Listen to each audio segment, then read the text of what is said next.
¿Qué significa tener temor de Dios? Una de las cosas que se está perdiendo en las iglesias cristianas, lamentablemente, es la falta de temor a Dios. Afuera del mundo, sin Dios, que no conoce a Dios, no hay problema.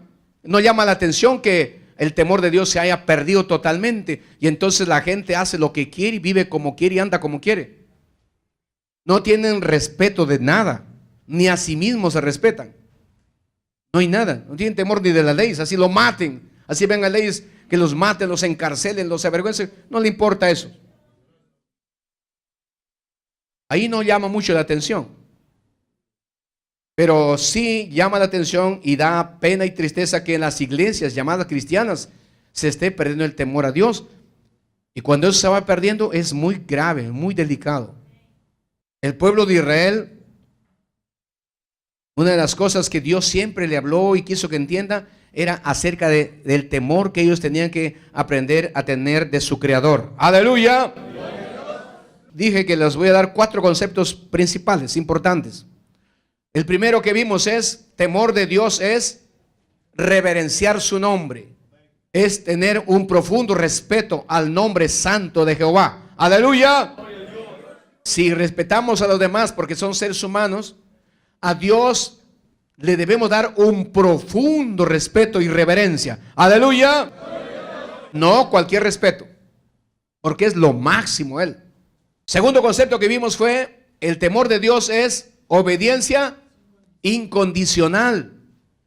¿Qué cosa es temor a Dios o temor de Dios? Es obediencia incondicional. Vimos el caso de 2 siervos de Dios del Antiguo Testamento. El primero fue Abraham.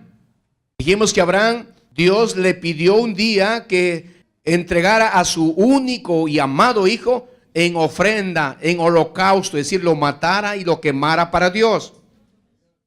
Y era un hijo en el que estaban cifrados todos sus sueños, todas las esperanzas y todas las promesas que Dios le había dado a Abraham, que tendría una familia numerosa, de él saldrían naciones enteras. Y sin embargo, un día de esos, Dios le pide que mate a su hijo y se lo queme para Dios. Abraham inmediatamente tomó a su hijo y lo llevó al monte donde Dios le dijo que tenía que llevarlo a sacrificar. ¡Aleluya! Totalmente decidido a obedecer a Dios, aun cuando lo que Dios le pidió que haga era fuera de lo común. Nunca había ocurrido eso. Pero vimos que su temor a Dios le llevó a obedecer sin ninguna condición. Demostramos que tememos a Dios entonces cuando obedecemos a Dios sin poner ninguna condición. ¿Es usted un hombre, una mujer que teme a Dios? ¿Está usted dispuesto a obedecer a Dios sin poner ninguna condición, ningún pretexto, ninguna excusa? Si es así, entonces usted es un hombre o mujer temeroso a Dios. Maravilloso el nombre de Cristo. ¡Aleluya! Y otro caso que vimos fue el caso de Noé. También que Dios le dio una orden, un pedido bastante difícil. Sin embargo, vimos que como Noé era un hombre temeroso de Dios, también obedeció a Dios. No importó que lo critiquen, no importó que le digan loco, que se burlen de él, sus amigos, miles de personas, una nación entera. Porque eso no demoró una semana, fue mucho tiempo que demoró preparar ese barco. Sin embargo, él obedeció fielmente a Dios. Alabado sea Cristo. ¿Qué significa temor a Dios? Dije que le iba a dar 4 conceptos. Primero, temor a Dios es reverenciar su nombre. Profundo respeto por el nombre de Dios. Segundo concepto, vimos que temor de Dios es obediencia sin ninguna condición a lo que Dios nos diga. Si eso hacemos, somos temerosos de Dios. Y tercer concepto que vimos, ¿cuál fue? El temor de Dios es aborrecer el mal, toda clase de maldad, toda clase de pecados. Si es que eso hacemos nosotros, entonces tenemos temor de Dios. Eso está en Proverbios 8:13. Dice, el temor de Dios es aborrecer el mal. Le dijimos que mientras más amamos a Dios, más respetamos a Dios, más aborreceremos el mal, más aborreceremos el pecado. Afuera la gente no ama a Dios, no teme a Dios, por tanto, ellos no aborrecen el pecado. practican el pecado, aman el pecado, viven en pecado, les encanta el pecado. ¿Por qué? Porque no aman a Dios y no tienen temor de Dios. Temor de Dios es aborrecer el pecado, no guardarse solo del pecado, sino aborrecer el pecado. Maravilloso el nombre de Cristo. Queremos meditar un poquito más sobre Hebreos capítulo 12, así que le ruego por ver abrirlo, su Biblia por favor, Hebreos 12, 28 y 29. Así que recibiendo nosotros un reino inconmovible, que no se mueve así nomás, todo pasará, todo se acabará, pero el reino de Dios permanecerá. El reino de Cristo es inconmovible. Nada lo derribará, nada lo destruirá, porque está fundado precisamente sobre la roca que es Cristo. Tengamos gratitud y mediante ella, mediante esa gratitud, sirvamos a Dios como agradándole con temor y reverencia. Porque nuestro Dios es fuego consumidor. Al nombre de Cristo. ¿Por qué tenemos que agradarle en todo con temor y reverencia? ¿Por qué razón? ¿Cuál es la razón? Dice ahí. Bueno, por gratitud primero dice. Estamos agradecidos a Dios porque nos ha hecho partícipes de un reino inconmovible, inamovible, imperecedero, un reino eterno, un reino incomparable, un reino que nadie lo va a destruir, derribar y acabar nada. Todos los reinos de este mundo acabarán un día. Así sea el rey más poderoso, más famoso, más inteligente, como lo fue el reino del rey Salomón, acabó un día y no más existió ni existirá. Pero el reino de Jesucristo es un reino inamovible, inconmovible, eterno. ¡Aleluya! Eso nos ha dado Dios. Entonces debemos ser agradecidos y hay que servirle. Lo servimos por eso. ¿Cuándo estamos sirviendo a Dios? De diferentes maneras. Lo hacemos con todo corazón, con toda voluntad. Y tratamos de agarrarle con temor y reverencia. Y luego dice, porque nuestro Dios es fuego consumidor. ¡Aleluya! Vamos a meditar sobre esto. ¿Qué significa fuego consumidor? Para muchos Dios es amor, ¿verdad? Dios es amor.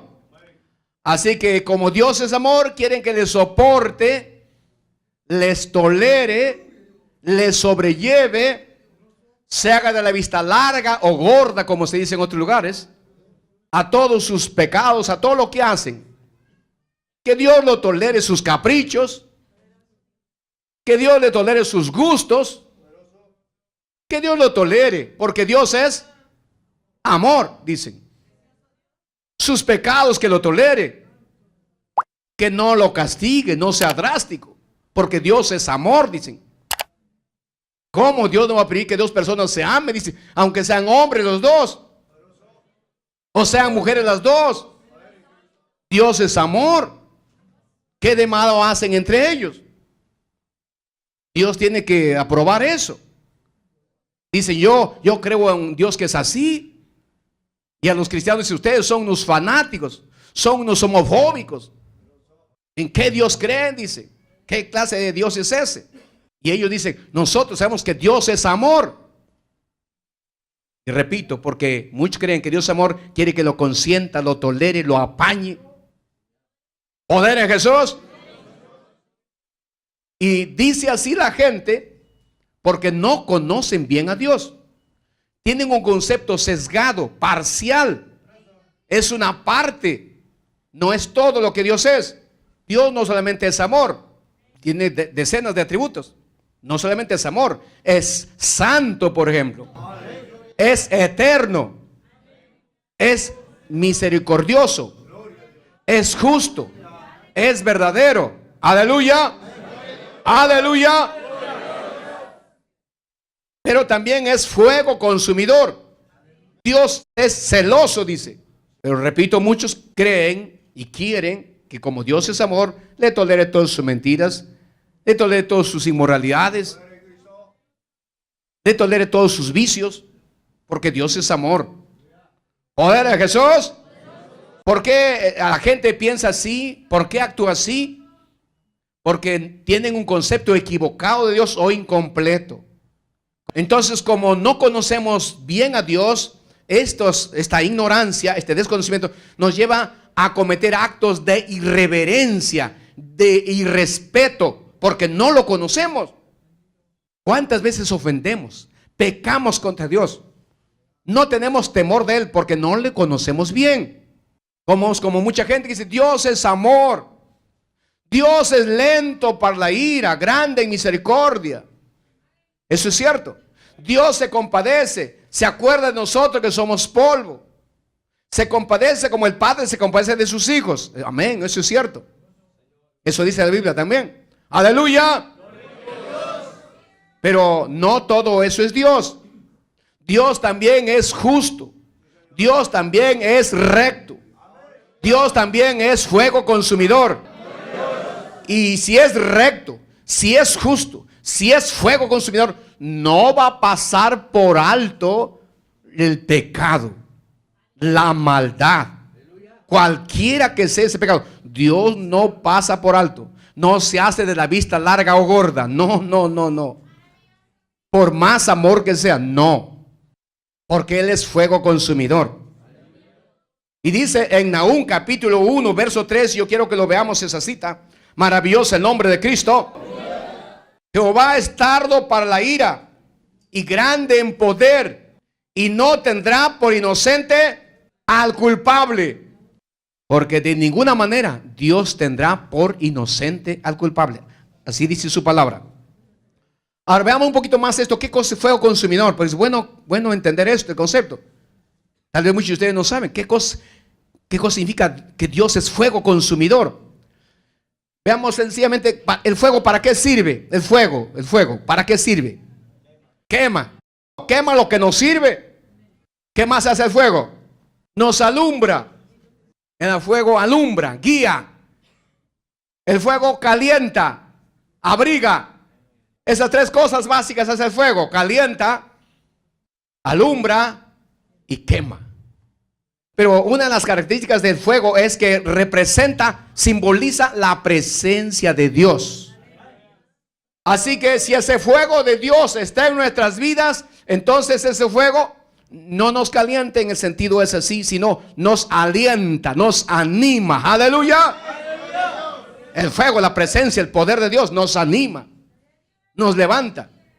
¿Qué más dice? Que el fuego guía, el Espíritu de Dios nos guía, nos ilumina a través de su palabra, a través de su Espíritu Santo. Aleluya. El fuego de Dios purifica, quema en nuestro ser todo lo que no agrada a Dios. Cuando Dios viene a nuestra vida, empieza a limpiar su presencia a través del Espíritu Santo, su palabra. Va limpiando, va quemando, va sacando lo que no está bien delante de Dios. Nos va purificando. ¿Cuántos dicen amén? Nos va santificando, nos va limpiando, nos va purificando, va quemando lo que no le agrada. Toda basura delante de Él es quemado en nuestras vidas. Aleluya. Estamos hablando espiritualmente, ¿no? Así como el orfebre o el joyero somete al fuego los metales preciosos, los mete al fuego para sacar la escoria, lo que no sirve, a fin de que el metal vaya siendo purificado.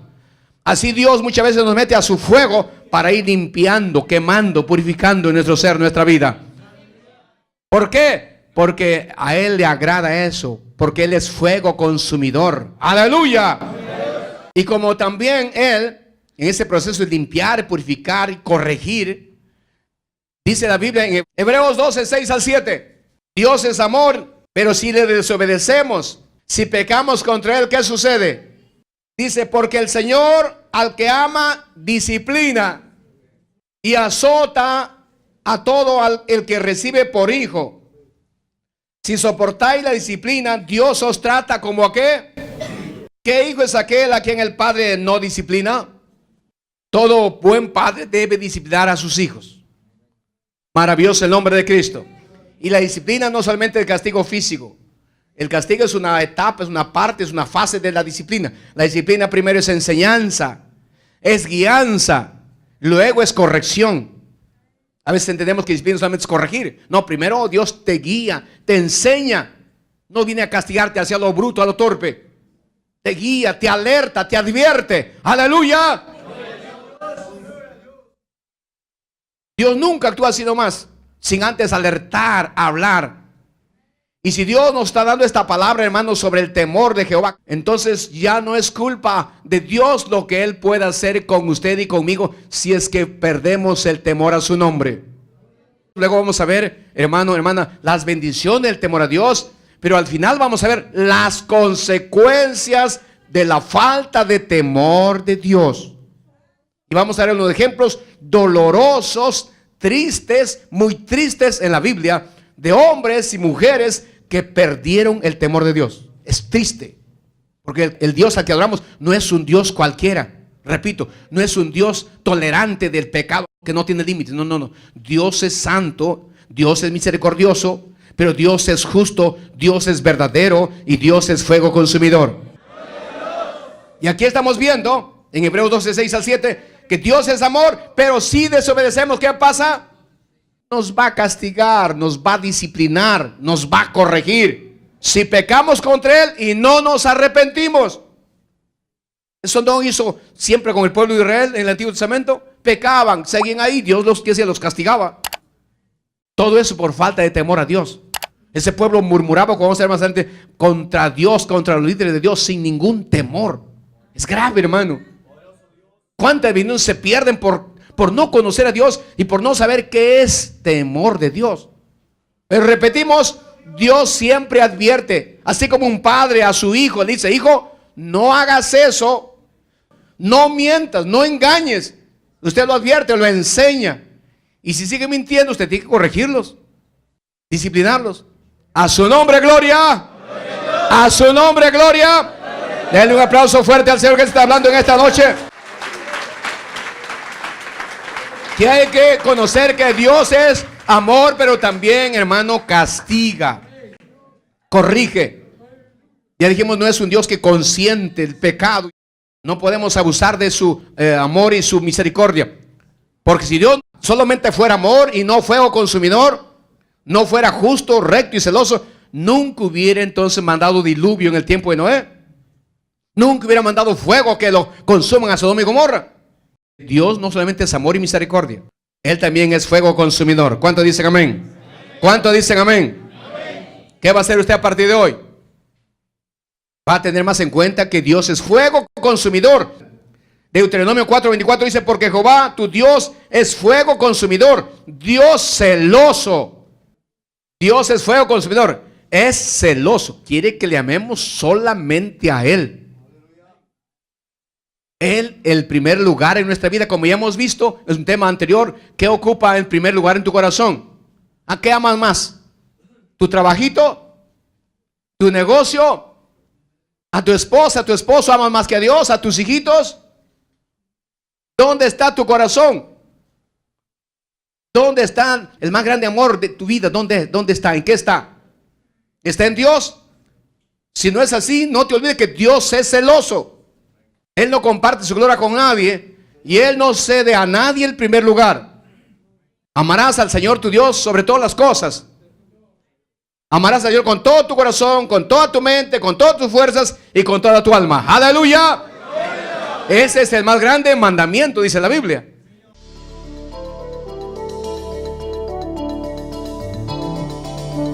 Este programa es producido por el Ministerio de Comunicaciones y Difusión de la Iglesia Dios es Amor del Perú.